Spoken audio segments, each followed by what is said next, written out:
Not being a present husband drains the home. Not being a present father just buries it.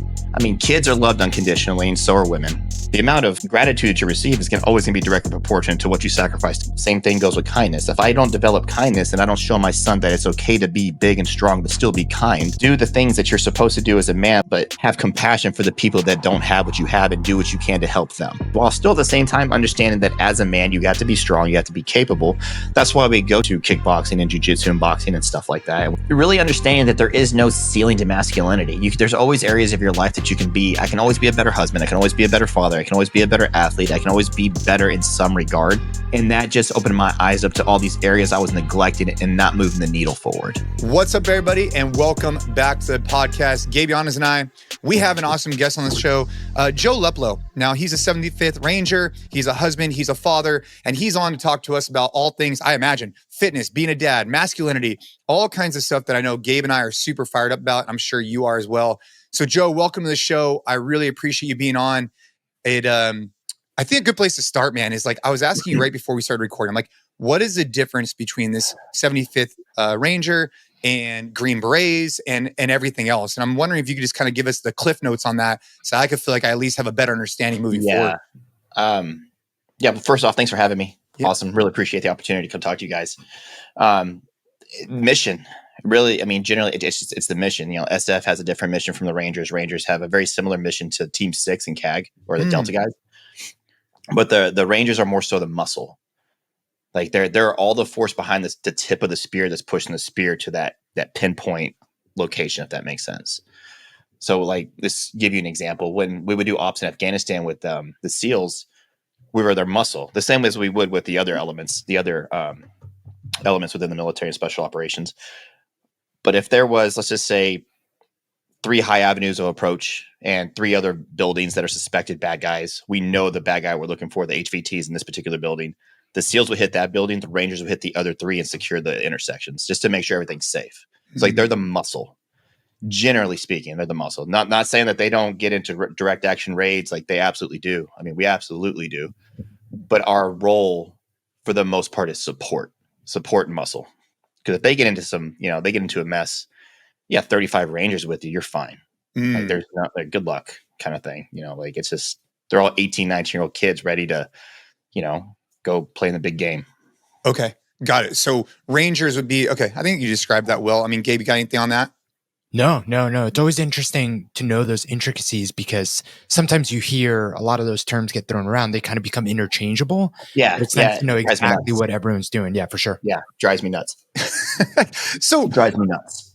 I think a good place that I'd like to start with, Joe, at least here, is I heard you talk about this briefly. It was like I was listening to a podcast you're on a while ago, and I was here for me, about a year ago, we rolled out a organization or a brand called Train Hard. And one of the ethos and what we're trying to really do is we're trying to help men train, protect, and provide.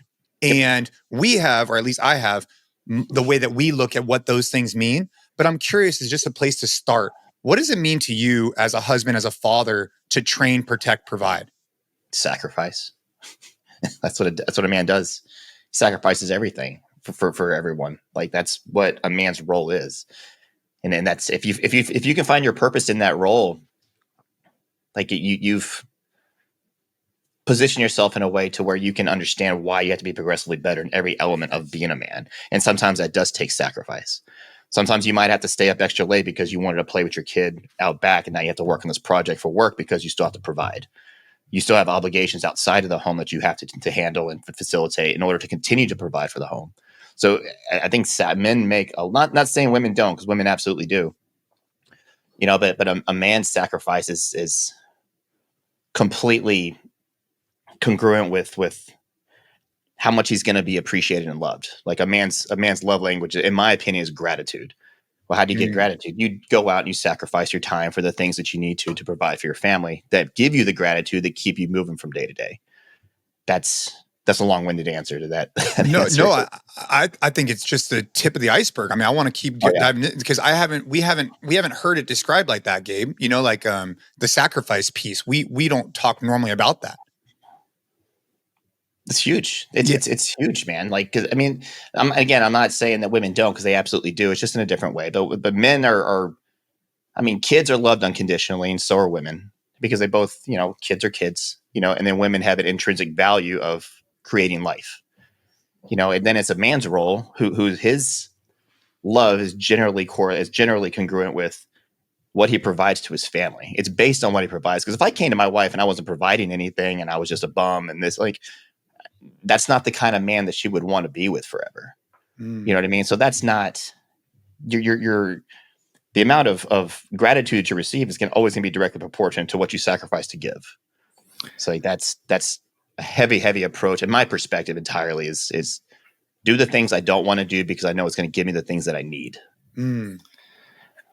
What comes to mind for me as you're kind of describing that is, when the Titanic goes down, it's women and kids on the lifeboats first, right? And in that movie, like, and I've seen the clips played over and over, like one of the most embarrassing, like, lows of lows for a man is the men that like snuck on the boats, right? Like the men that like did whatever to like have one of those spots. And it goes back to where you're saying of sacrifice, right? And I know that that's an extreme example, but that's kind of the role, right? Like the role is that if there are limited lifeboats to go out there, it's the man that sacrifices for the women and children to go out there. I mean, that's why men have always been the ones that are on the front lines of war. Like it's just how human nature designed men to be. We're the ones that step in the fire. We're the ones that take the, we move the mountains, we fight the dragons, we stop the bullets. Again, not saying women can't, because they absolutely can. I mean, there's women that go to Ranger school now. Like there's women out there that are absolutely capable, but largely speaking, that's what men are wired to do. And we're all intrinsically wired in some way to provide something like that. Now it's up to us whether we cultivate that over our lifetime and become who we're meant to be, or if you just end up sneaking on lifeboats. Go ahead, Gabe. I was going to say, so on that note, a lot of the things that we associate that you're saying, and people probably hear from a lot of different, whatever you want to call them, influencers or whatever out there, is a lot of like very hard masculine stuff, sacrifice and all that. But I was going through some videos that you've posted, and I really like the video where you were talking about masculinity also being the empathy and the kindness. Oh yeah, and that's what's yin and yang. So how does talk to me a little bit about that and both sides of them, and then maybe which ones have been associated with like this toxic masculinity, whatever, but what it actually means to like, lean into all of those things. True masculinity to me, it's kind, it's empathy, it's patience. But for a lot of men that grow up, like, I mean, I'm an 80s baby, so I grew up, right before social media became a thing, but I was alive long enough to really appreciate my time now, looking back, not having that stuff to pollute my mind. But when you, let me try how to rephrase this. When you grow up like that, and you grow up on Arnold Schwarzenegger and Sylvester Stallone, and like, it's like, that's alpha, that's what you grow up seeing. And as you get older, you start to understand that those things and growing up, I mean, my dad, phenomenal man, but he was in the military and he was in special operations, and him and my mom split. So I don't really have a father figure growing up. So I never really got to learn empathy or anything like that. I didn't have anybody to set an example for me. And now that I'm older and I see how there are at times I would treat my son before I kind of got my life together, I didn't have any patience. And I'm not providing to my son the best version of a man that I can be if I don't develop patience. And then that same thing goes with kindness. If I don't develop kindness and I don't show my son that it's okay to be big and strong, but still be kind, to still do the things that you're supposed to do as a man, but have compassion for the people that don't have what you have, and do what you can to help them. It doesn't always have to be raw, Wes Watson style guy. That's one side of it, sure, but hone it. And because you're not putting anything good out into the world, you're just creating more damaged men. You're not helping them in a way that's going to help them win the marathon. You're in a sprint, but then you get tired, and then you just take a knee, and then you never really get anywhere because you're only taking 2 steps forward at a time, as opposed to like slow and steady and just develop a more well-rounded human. Develop your kindness, the same with your aggression. Develop your empathy with your anger. You have to have balance in everything. Yeah. You mentioned patience and not losing your cool, specifically with your son. What are some other like tangible examples, like ways that you're intentionally leaning into that side of it, into the empathy, kindness side of it, that you're trying to set an example for your son? What do you rephrase? I'm sorry, say it again. So you mentioned patience and not losing your cool with your son as like a very tangible example of this whole kindness, patience, that side of it. What are some other things that you're trying to be intentional about, to time. be an example of that? Probably now where I'm at now, because I've changed my thought process. It's taken me time, but you genuinely, like, you have to rewire your brain to learn to approach things differently. So taking a pause before I would, why isn't this done? It's like, well, it's not like he did it intentionally, not do it. So why would I be angry in the regard that would imply that he did something intentional? But like, I would treat him as if it was intentional with that level of discipline. And now it's take a breather. Well, there's a reason it didn't get done. He's a good kid. He usually does what he's supposed to do. Well, he had homework. He's homeschooled. So like his homework, his whatever test ran over a little bit longer.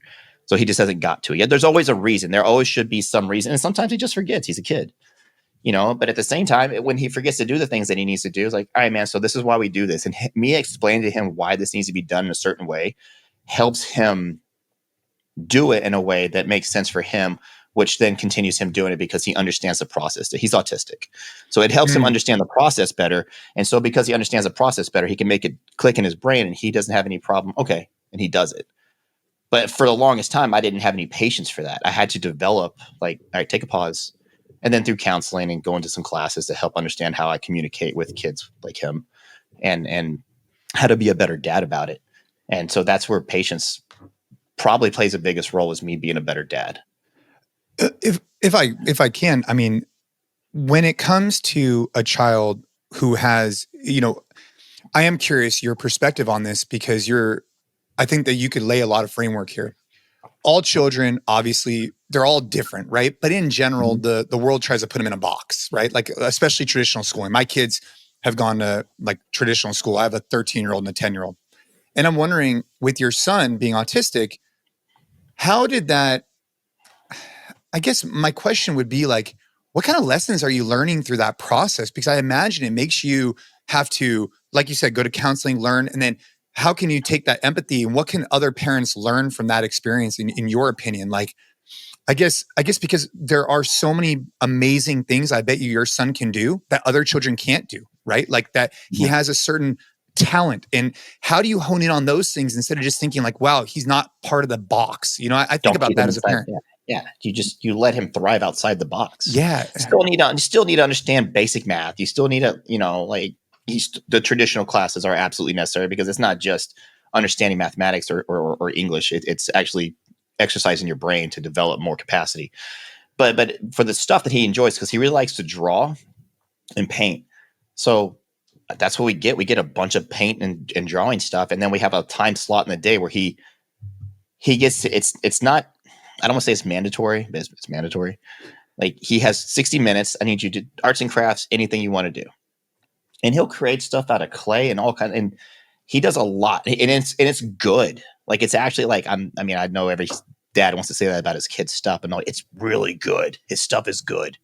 And so when he does stuff like that and he shows it to me and I'm genuinely impressed, it lights him up and he gets excited and he wants to do it more. So reinforcing his passion into something that I don't have anything. I don't have an artistic bone in my body, but he does, and he's good at it.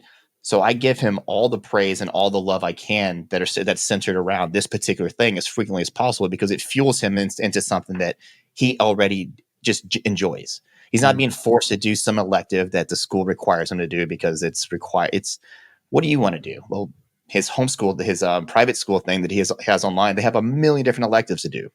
So we'll go through and we'll pick the ones he wants. And then we find the ones that he likes. And then we get on Amazon and start ordering a bunch of stuff to help him, give him more utility within that particular skill set that he's developing.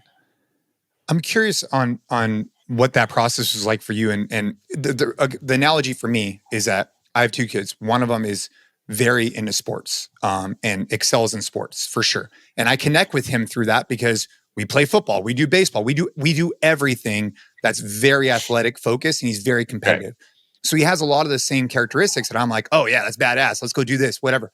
Whereas my daughter, for example, I'll never forget the day. It was like probably, I don't know, it was years ago. We're in the pool and she was a really good swimmer. I'm like, hey, like we should get you on the swim team, blah, blah. She's like, Dad, I do not like to compete. I do not want to compete in any sport. I don't like it. It's not who I am. And I remember just like kind of taking a step back and be like, I'm not listening, right? I was not paying attention. I'm trying to impart what I like to do. And that's just not the way it is. So I'm curious, like, as your son's gotten older, because now he's 13, at what point did you start seeing like, okay, he has interest in other areas and I need to be careful not to place my own preconceived what you should be doing on him? From like I'm curious, you have thoughts there. Yeah, very, very different. Our hobbies are very, very different, but I see a lot of similarities. Like I can see him, like if he wants to get ahead on schoolwork, he'll sit behind his laptop for 12 hours and knock it out. He'll get like a week ahead.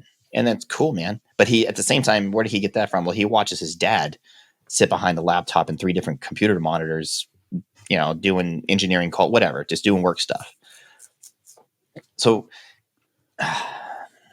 I had to position myself to take breaks. And when I take breaks, because he shares an office with me, he does something, he takes a break as well. And he comes and does something with me as well. So he doesn't get into that. Like that's what your dad likes to do, man. Like your dad likes to work. It's 9:00 in the evening. I'm a nerd. Like my hobby almost is to work. I don't want him to be like that because he wants to impress his dad and sit behind a laptop all day when he would rather be doing something else. So we make it an obligatory break in the middle of the day outside of lunch, between lunch and dinner, outside of the gym stuff we do. And we do something together that he wants to do. Whether he wants to hang out and draw, he wants to go play Roblox on his iPad, he wants to go play Minecraft, it doesn't matter. That's his hour of uninterrupted time with his dad to go do what he wants to do. One, that creates a bond, which we should be doing. It makes me mentally check out from everything I was doing to check in with him and be completely coherent in like I'm here for you. I'm here for this. I'm here for us. And being genuine about it helps me stay in line with the things that I did growing up, playing football and stuff like that. Just maybe not going to be things that he enjoys, because we just put him in kickboxing not long ago, and the athletic talent's there, the genetics are there. You can absolutely see that they're there, but he just doesn't have that fire. He doesn't want to kick somebody in the face. Like he's like my grandmother. He's a ton of empathy, super kind, insanely selfless, which was not me at all. So I've had to take time to intentionally block out those times so I can really be on his level where I need to be so I can better understand my son. And doing that, he's cultivating his own passions while still at the same time understanding that as a man, you got to be strong, you have to be capable. That's why we go to kickboxing and jiu-jitsu and boxing and stuff like that. And we train in the garage every day together. Like in the morning, the first thing we do is like, it's something hard, not insanely hard, but something hard. Like whether it's 100 slam ball burpees or something like that. It's just something it's not going to hard. It's going to take us 7, 8, 9 minutes, 10 minutes, but it sucks. So him learning that you have to do hard things because the rest of the day is awesome. So by doing hard, he understands that is the doorway to everything else that he wants. Because we just have better days together, and we talk about that. Now he's old enough now that we have to actually have those conversations. Like, you feel how much more better we were today, dude. Like hanging out here, and how much more just joking around and throwing stuff across the room. Like it was just like yesterday. Yeah, it's like, well, we started training yesterday, right? And so yeah, it's like, so sorry. So like that's a lot of what it is. It's just being intentional with your son.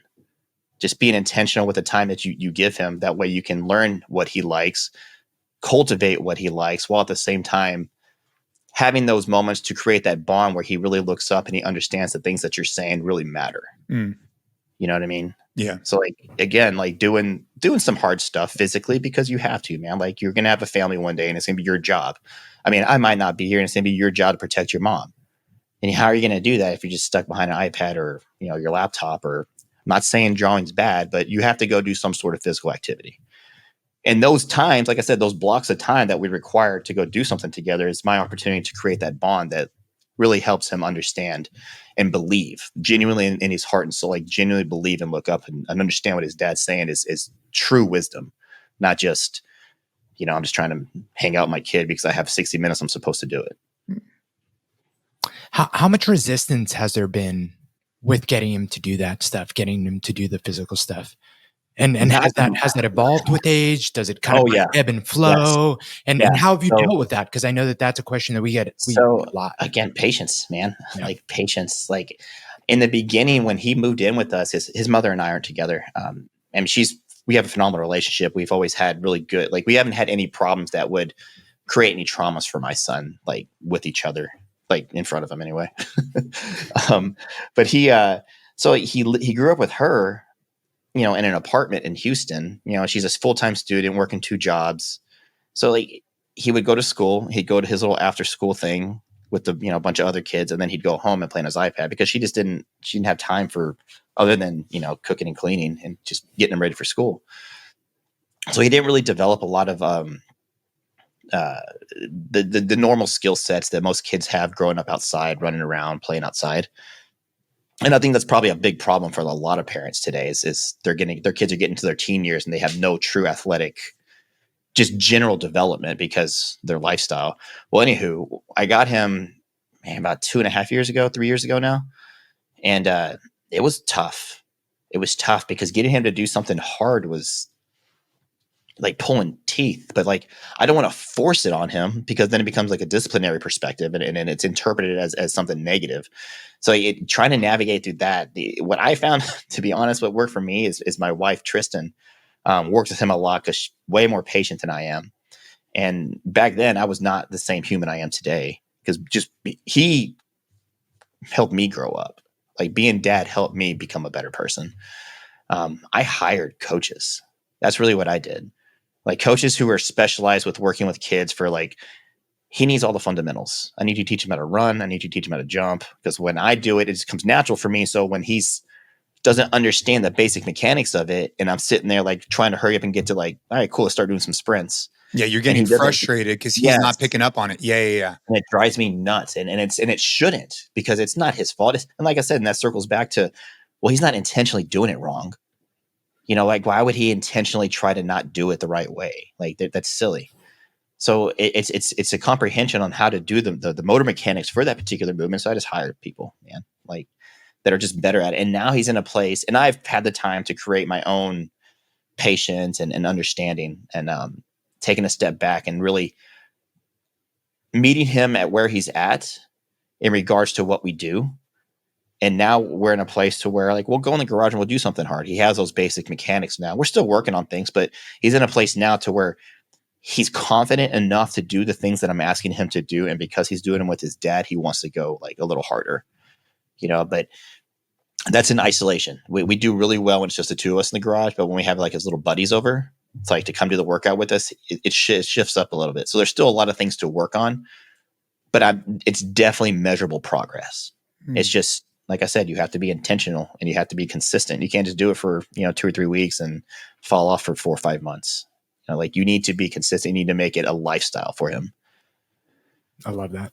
And how about grappling stand-up? I'm just curious. Like, so for my son, I'll just share, like we fitness all the time and he plays a bunch of sports and we grapple because I have a background in it. But when I want to take him to like a wrestling class, I took him for a couple of months and I absolutely loved it. I mean, I loved every minute of this wrestling class but he wasn't down. And so how's that been bringing him into kickboxing, bringing him into jiu-jitsu? He likes it. He does like it. Oh man, you're lucky, man. That's good. Yeah. He likes, I don't know if it's so much he likes the kickboxing as much as he does. He likes just like he likes to go to these classes where it's a bunch of other kids.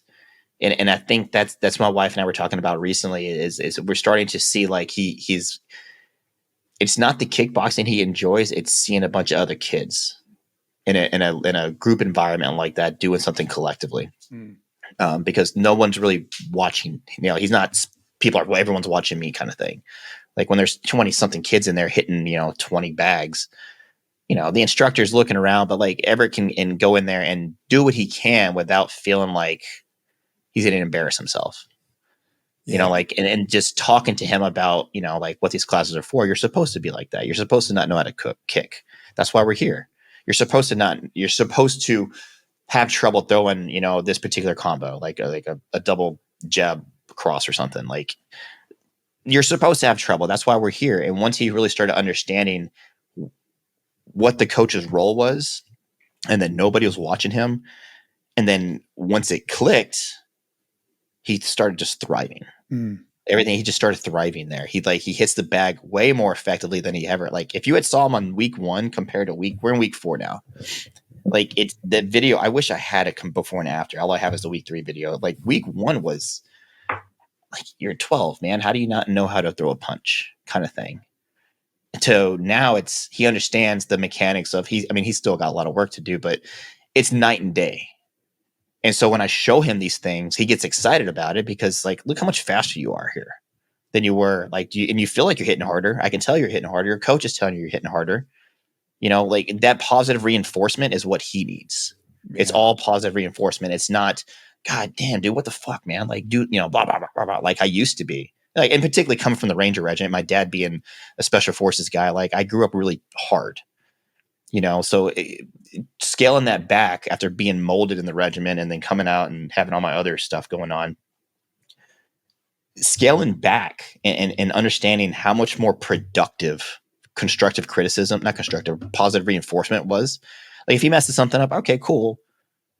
How do you think we fix that? How do you think we can do something different to where it would maybe make you kick a little bit harder?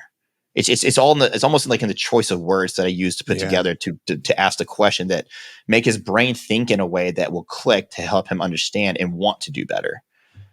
As opposed to how'd you make that pivot? I'm curious. So you grew up with a father who was special forces. You came up in the 75th Ranger Regiment. I'm just assuming you came up with a certain mindset. Like, it was kind of like drilled in you a certain way, right? Like, be a better man.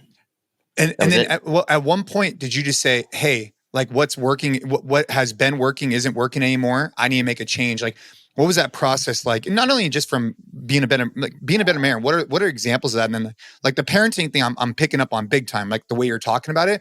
But what else happened? And was there like a pivotal moment that just like, boom, I need to make a change here? Actually, yeah. So my wife saw this thing. I used to be really competitive in strongman and power. I started powerlifting when I was 14. I did CrossFit before it was cool. Back when it was still like, then when was it Every Second Counts, the documentary? Yeah, like when that. Yeah, I know. Yeah, when I was like when that was current is when I got into CrossFit. And so I've always been super competitive, and I lost my train of thought. I got excited talking about old CrossFit stuff. And then I went into Olympic weightlifting because I was only going to be so good at CrossFit. And to be honest, like, the athletes that are there today are completely different caliber of athlete than 2 decades ago. They're just these people are insane. Like, the women in particular. I'm not going to digress too far into that. And then I got into like bodybuilding because when I left Strongman, I had a bad national show. I was like, in my head, I was like, I'm fighting for that title. Like, I'm top 3 this year. There's no way I'm not top 3, at 100 kilos. And I had 2 bad events, and I didn't bomb. I did okay, but I didn't do near as good as I wanted. I should have done, in my opinion, if I just did better. But I left Strongman behind after that, and then I met my current wife, who was a figure competitor. And she's IFBB pro now. And then she got me into classic physique. So I started training for that. And I got very, very, a lot more regimented with that than I had anything. Like, it started like to consume me. It started to be like a lot. Like, it was nope, I can't talk to you. I have to do this and this. And I cardio. And like, I became very, very regimented with my time. And at this point, you're out of the military, right? Oh yeah. Yeah. This is like when yeah. And then, so I went, and then I took a role that I passed up twice to take over my whole department up in North Dakota. My op be the project coordinator for Hess. It's a big deal in my world, in the mechanical integrity world, in the oil field, to take over an office like that had that kind of client and that kind of project. And when I did that, everything just took a halt. Like, everything I built my whole life, I've been lifting weights since I was 12. and I was that guy that would, after football practice, I was in the gym, after PT and after training all day in the regiment, I would still be in the gym. Like I was just that guy that was like, I never let off the gas. Like I was from 12 years old to, what am I about to be 40 to 38 or 30, 37. I'd never stopped outside of military training that Ranger School, I had to stop. But I took this role that completely consumed me. Like it was corporate level. Like I didn't have less than an 80-hour week for probably 8 months straight. Right. And then my fitness was the first thing that went out the window. And then being a present husband, well, really, to be honest, probably being a present father was the next thing that went out the window. And then being a present husband. And then slowly I digress into like this false narrative that because I'm making all this money and my family has all these things that I was providing, when the reality was I wasn't providing any. My wife would be with me if we were homeless, like she would support me and help me rebuild it and do everything. Not being a present husband drains the home. Not being a present father just buries it, because you come home with this energy about you that sucks all the good out of the house. Mm-hmm. Like I can almost physically feel it when I would get home around 6 or 7 o'clock in the evening, and the dogs are barking and I'm irritated because I've been at work for the last 14 hours. I got 6 hours of sleep the night before and only 4 the night before that and 2 the night before that. I'm run down. I get home and I'm just an asshole. And then it was bleeding my family. Like I wasn't leading. And then I was talking, my wife was talking to me about, she said that you need to find purpose again. You need to find something to be competitive in again. Cause like, you've never been like this. Mm-hmm. You've always been like, you have your moods, but like, you've always been competitive. You've always had something to chase. You're not chasing anything. It's just like, you're just chasing the corporate carrot now. Like, and it's an endless loop of repetitive. It's the same thing. There's no progress. So I subconsciously sabotaged myself by taking that role because it took over everything. And then she saw the MDK project on Instagram. She came across it. It's like, this would be fun. This would be something fun for you to go test yourself on. I was like, yeah, sure. I thought it was just gonna be like a weekend boot camp. Like nothing, not at all like what it really was. I had no clue that I was going to have as much perspective shift as I did. So I started training maybe like 2 weeks before it, which is a horrible decision. I got there and I got wrecked, but like by going through everything I went through there, it really helped me open my eyes up to the realities that I wasn't being who I thought I was. Yeah, my wife can go anywhere in the world. My kid goes to this really nice private school and she has this nice car. We just bought this big house, et cetera, et cetera. I'm killing it. I'm doing what a man's supposed to do. And I absolutely wasn't. I could not have been more wrong about it. So when I had that perspective really shift genuinely, and I came home from California after that trip, that was my first time that I knew that I had to make a genuine change. But not only that I knew I needed to, but I was ready to. I had the fuel, I had the right perspective that was going to relight that relentless pursuit of progress that I've always had. I'm just going to be able to reapply it and redirect it in a way that's going to start leading my family from the front again, instead of dragging them down and just watching them suffer because I'm not being who I'm supposed to be. So I genuinely believe that every single man that has everything, like every man that has been successful in his life has done so with the foundation that was laid by the woman that supports him and gives him the gratitude and praise that he needs to go out and slay the dragons and make the sacrifices, stop the bullets, save the world, to bring home a certain type of pride about himself and confidence in himself that leads the family. I wasn't doing that anymore. Like I stopped doing that. So when I went through the project and I had this whole perspective shift and I actually started applying these things, like these, I started meditating, I started journaling, and doing things like that helped me be a lot more conscious of the things that I was supposed to be doing that I wasn't. Like I would journal, like, how did I win today in being a dad? Oh, shit, man. I said like 2 sentences to my kid. Do better. Cool. Do better. And so that's where my shift came, was when I really understood that I wasn't giving my son the best opportunity in life that he deserves. And I wasn't being the husband that my wife deserves. She sacrificed everything for me. She left, moved across the country. I mean, and she comes to this, That's not what a man's supposed to be, in my opinion. Man, I mean, I think one of the most powerful things I've ever heard on this show, and it's literally playing in my head, is because we talk about protect a lot, but you know, if you're not being, and correct me if I get the wording wrong, but if you're not being a good husband, you drain the house, and if you're not being a good father, you bury it. Yeah, dude, I was about to ask him that exact same thing, Gabe. It's been replaying in my head since he said it, and it's just. Joe, can you say it one more time? Just one more time, man. We're good. This is like. I just made it. I don't know, man. I shot from the hip there. If you're not showing up as a father, you're draining the house. If you're not showing up as a husband, you're burying it. Because like, as parents, where is for most parents? I feel pretty confident saying 99% of parents, like, our most joyous and appreciative moments we have are when we look at our kids and those moments. You know, there's all those bullshit moments where it's like you pick up this, pick up that, but like there's those moments that you have, like, I like to call them proud dad moments, where it's like he does that one thing, it's just like, my dude, yes, that's it, man. Like when you have this sense of joy and pride that I in my opinion is only created from you know, parenthood, fatherhood, motherhood. 100%. And when you have that and you feel that, what do I need to do to keep chasing that? So like, that's when I say drain, it drains it out. Yeah, you're draining it out. If you stifle your son, you stifle your kids. You that's your fuel. That's your energy. That's your essence that's you. That is your love. You are everything to them, you know? So when you come home and you're an asshole to your kid, it's like it just drains all that happy energy that kids are just wired with. They're all full of joy because they haven't been polluted yet. You know, and then the same thing with your wife. If you're not being what you need to for your wife, well, your home's not going to function. She runs the home. Like I'm very traditional in that regard. Like my wife runs the house.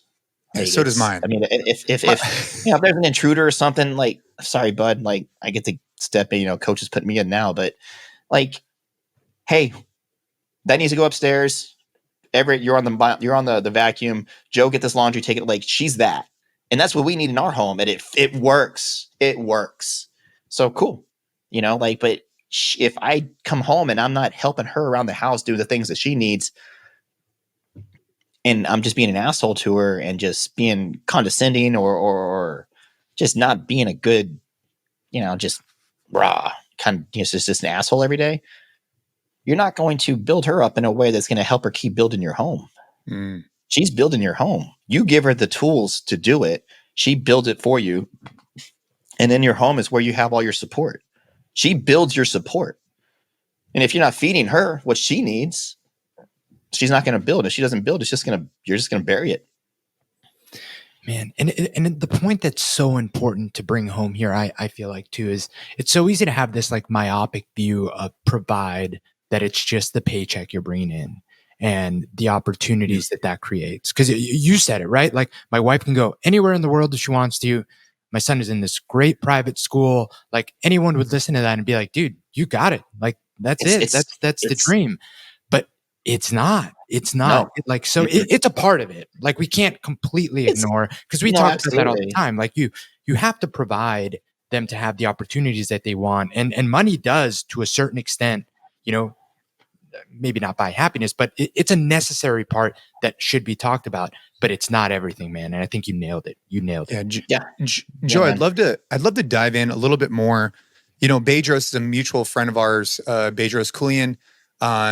He's you know, founder of Fit Body Bootcamp, done a bunch of different stuff. He has these, you know, events that occur in California. And I'd love for you to share with me, like, why did you even take the initial step? So, like, I think what's really difficult for a guy, especially a guy with your background, right? Coming from the military, all these different things, there could be this, I'd say for lack of a better term, an ego about it, where you feel like you don't need to go to this course, right? That Bedros is putting on. Or you don't need to do the thing, right? Or you don't need to find the coach, right? I'm curious, like what made you say, yeah, I want to do that course? And then what in particular during the course kind of broke you, for lack of a better term? Oh man, that's a loaded question. It's why I went to the course. I didn't know who Bedros was before this. Like my wife just found it. She stumbled across it on her feed and she showed it to me. She's like, you want to go to this? It's like, I watched. I was like, it looks, it's kind of cheesy, but it'd be fun. Okay. I'll go play army. I'll go play soldier for a weekend, get yelled at a little bit. Got to go do some log PT. I was like, I spent 6 months in ranger school because I recycled twice, which is not a good thing. It sucks. It sucks. It sucks. But I was like, I can go to a 75-hour, whatever. I spent 6 months in ranger school plus four weeks of pre-ranger. I lived in the regiment like that. No problem. Be fine. But at the same time, I'm 37, not 18. I haven't been training for the last 9-10 months because I was in this corporate role. And that was the first thing I sacrificed. So sure, I'll go, and I called and they told me the price tag. I was like, oh, well, I'm already committed. So I guess I'm going to go. So I went and man, I had no idea that the level of intensity that it was going to be. I was like, oh, this is right up there. Not to cut you off, but I'm just super curious in that specific point in the story. What were you at that point? Because, these things aren't it's a big commitment in many ways, financial, you're spending the weekend, so far you've made it seem I can handle that. I did all this, but was there anything in the back of your head that you were hoping to get out of it or expecting to get out of it? Or at that point, were you literally no expectations? I had no real expectations until I got there. Okay. Did you almost feel like you were drawn to it? It almost called you? Yeah, maybe. You know what I mean? Yeah. Maybe. That was Ray Care. He's a Navy SEAL, relatively popular in the veteran community. He was he was a lead instructor back then. That was his last class. Actually, was my class. And when he was saying things that resonated with me, and then I kind of started watching more just clips, the clickbait clips from the project. There's plenty of it.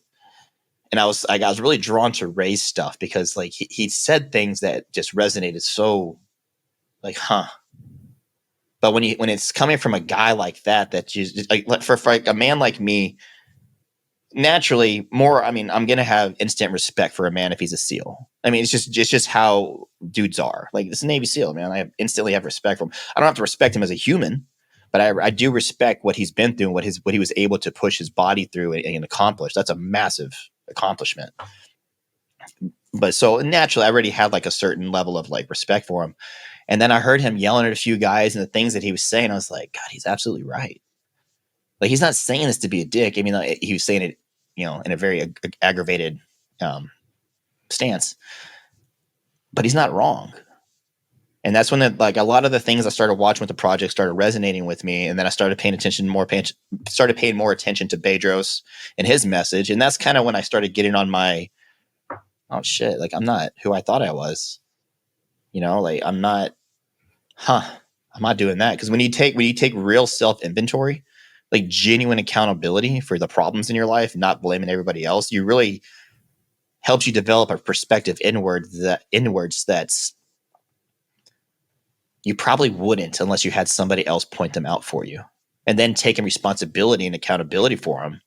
Well, this happened. Well, why? It's well, probably because I did that.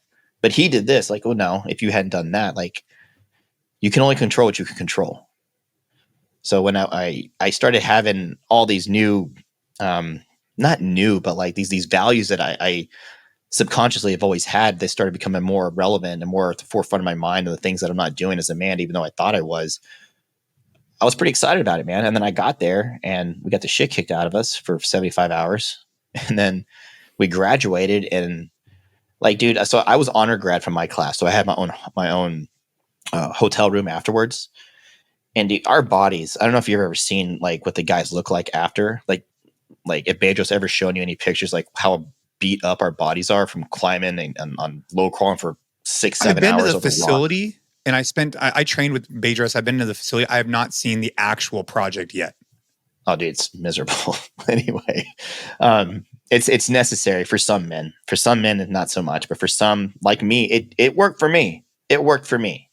So it's not going to be for everybody. But we're beat up, man. We're pretty beat up. And so I get up to my hotel room and we finally get our phones. And my wife's been watching on Instagram the whole time. She, instant whatever, notifications are set for the project and all the instructors. And she's never seen anybody yell at me like that. She's never, because like I've always been like, this ex-Army Ranger, big, 225-pound strong man, like rah kind of guy. Like, so like she never saw anybody like speak to me like that or anything like that. So when she did, like she said, oh shit, this is real. This is after the fact, when I was talking to her on the phone after the fact. And so she's hovering, and then she's emotional because she sees what's happening. Because like there's that 75 hours that the project's going on where you get like the live stories that are so much more than like all their clickbait stuff that they have. Like you get to see a lot more of the inside stuff that's going on that you don't realize how hard it actually is, because it's all, yelling and clickbaity and for a reason. And so I get to my room, I take out my phone and I call her. She answered, like a FaceTime her, and like I could tell she was bawling. I could tell she had been crying. And then, dude, I just broke. Like it was almost like a just massive purge. I'm gonna get teared up right now. It was like this massive purge of all this. And I don't like saying toxic masculinity because I think it's such a it's a catchphrase almost. You know what I mean? Like I do believe that there is a such thing as toxicity, and it's both feminine and men and women both have it. With that being said, all this toxic masculinity shit this ego driven, this is how you be a man that I attached myself to, just like fell out. And I just purged all this perspective that was not feeding me. It wasn't guiding me. It wasn't feeding me. It wasn't helping me become anything more than what I already was, which wasn't good. And so I broke down, and then since then, man, I fall off the wagon, and I just get back on. But it changed everything. It changed everything. So like that event, I don't want to say it changed my life, because I refuse to believe I wouldn't have figured it out eventually, but it definitely time collapsed it in a way that provided me an opportunity to get ahead of the curve.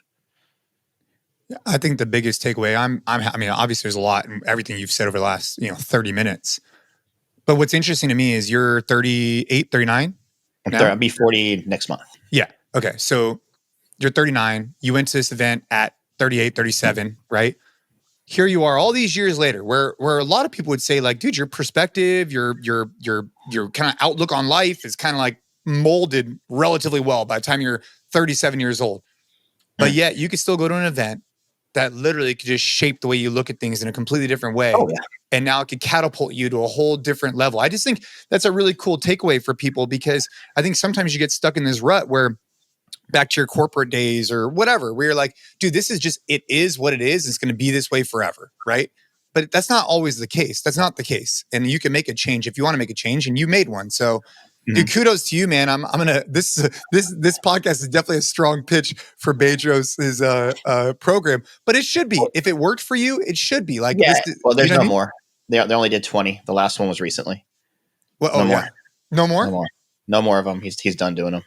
Oh, yeah. Well. But like to that point, just to piggyback real fast, like really understanding that there is no ceiling to masculinity. There's always areas of your life that you can be. I can always be a better husband. I can always be a better father. I can always be a better athlete. I can always be better in some regard. And that just opened my eyes up to all these areas I was neglecting and not moving the needle forward. Like I wasn't becoming a better father. I definitely was not the athlete that I used to be. I wasn't a good husband. So it helped me see these things in a way where, well, if you want to look at it from an analytical perspective, like, well, if I look at my life and I categorize my masculinity meter based on my patience, my kindness, my husband, my father, like all these variables, instead of just money, there's so much more room. There's so much more margin of benefit. So I quit that job, like, man, probably 3 months later, just straight up quit it, had nothing in the back pocket.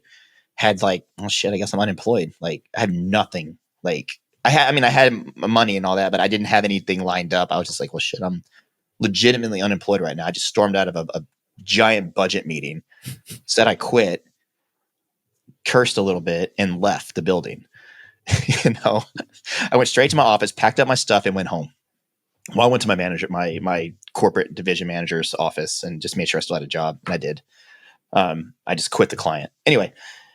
Like, and from that point forward, it was like this giant weight was lifted off because I took that leap. because all these other areas of my life after the project for the 3 or 4 months afterwards that I was starting to develop and starting to gain more perspective, and not just gain more perspective, reinforce that perspective more and more heavily. I don't need that job. I don't need those hours. I don't need to work for those guys. I don't need that. I can come over here and do my own thing, put the same level of effort I did over there, but build something that feeds my soul and something I'm passionate about, and still make money, and then still go and contract as I see fit. And it just jumping off that ledge and leaving that job and was everything. That was where the real, that was like the deciding, you're going to go left or you're going to go right. And I wouldn't have gone left. I wouldn't have quit that job if I didn't start developing a new perspective on what it is to be a man. I would either still be in that role or probably stroked out. I don't know, be done. The other thing we've talked about on recent episodes that this reminds me of is it's very easy, using me as an example, for the areas in our life that we have figured out to use that as excuses to ignore the other areas. So for us, I know that with the beginning of the year, a lot of people are trying to figure out their fitness and nutrition. For me and Jason, that's not a big area where we need improvement. We've been very fortunate. Fitness has been a big part of my life. We're in the industry. We have a home gym. That's not something that requires a lot of discipline and improvement. But to your point, what you were saying, we always, yes, can improve on the areas that we're even good at already. But the real hard thing is to identify the areas that you're neglecting by saying, hey, I have my fitness and nutrition figured out. Look, I'm super healthy, all these good things. And for me, the thing that I've started with is my screen time, because I am, as most millennials my age, horribly addicted to my phone. It's a huge issue. And something that I've really recognized is taken away from me being present with my kids. And it's embarrassing to an extent, the times that I find I'm just scrolling through Instagram and my kids literally tugging at my leg. It's not good. And for me to now say, hey, this is something that I understand. For some people, they might listen to it and be like, I don't understand how someone can be so addicted to her phone. It doesn't matter. It's an issue that I need to work on, but it's very easy sometimes to just use the things that you're already good at as the excuse to not find the things that are huge areas of opportunity. That's when you take a step back and you do self-inventory. And you break your life down, and yet that's where writing helps. Journaling helps me. Yeah. I don't journal as much as I used to, and I need to be a little bit more consistent like I used to be. But that was one way. It's how did I win as a husband? How did I win as a father? How did I win as an athlete? All the things that are important to me, my family, my faith, my finances, and my fitness. Those are the 4 important things. Those are the 4 pillars that I build my life on. How did I win at each one of those today? And how could I do better at each one of those today? And just writing it down, it keeps it relevant in my mind in a way that keeps me aware.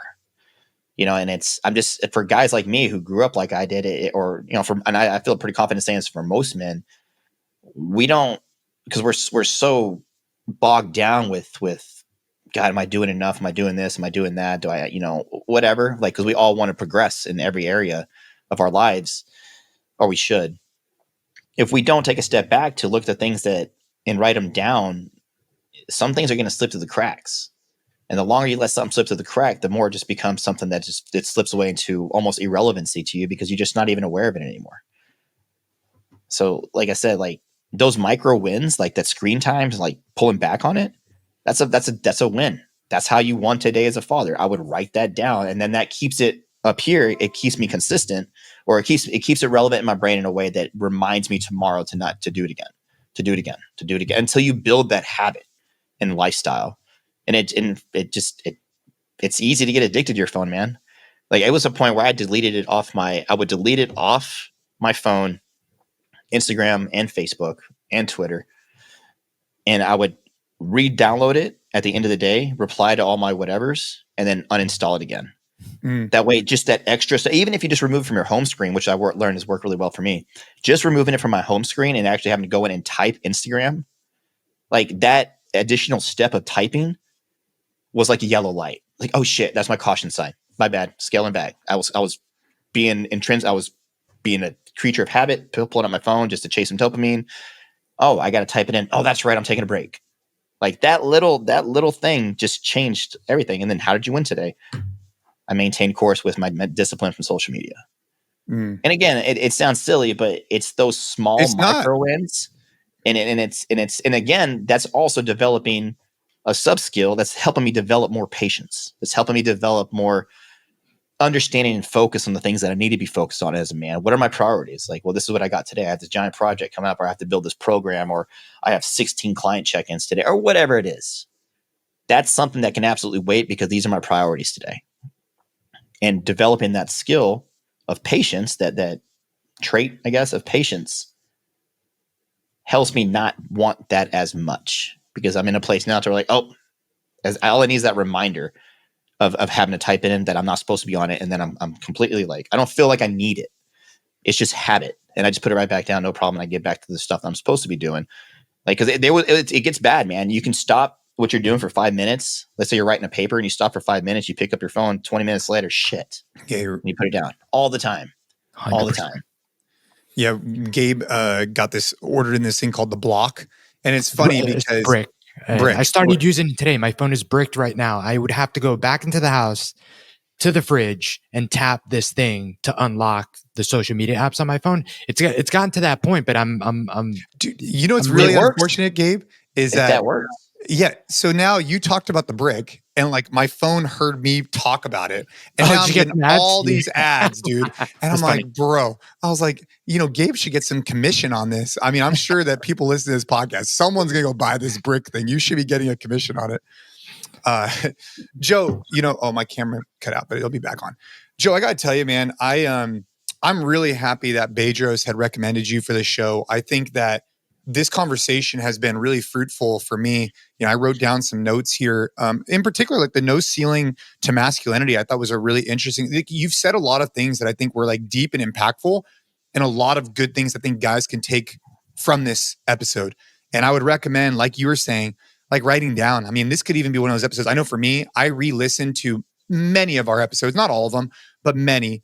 With something like this, I will re-listen again and I'll write down a lot of what you were talking about, because I think it has really actionable things for me in my life, right? Like, and some of the things for some guys are not going to be as actionable, right? And maybe they're at a different stage in their life. But I know for me, it's just the goal for all of us on this show is like, we want to help men be the most capable, be the most loving, compassionate protectors, providers possible. And like what you've shared this last hour is completely in line with that. So I just want to say thank you, man. Thanks for sharing your story, Yeah, man. Yeah.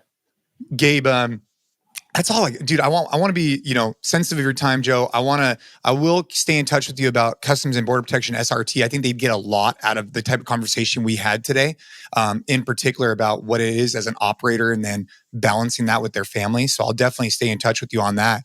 But Joe, I really appreciate you for being on the show. For everybody who's checked out this episode, I know for a fact, right, there has been a ton of awesome information that Joe shared today.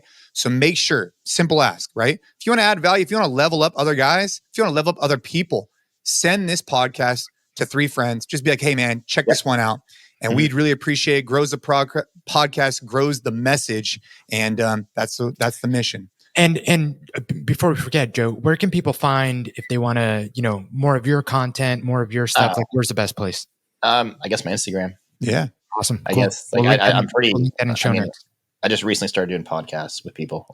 Dude, we'll put that in the podcast show notes, and we really appreciate it. And for everybody out there, keep training hard and have a great 2025. All right, man. Thanks for having me. Later, guys.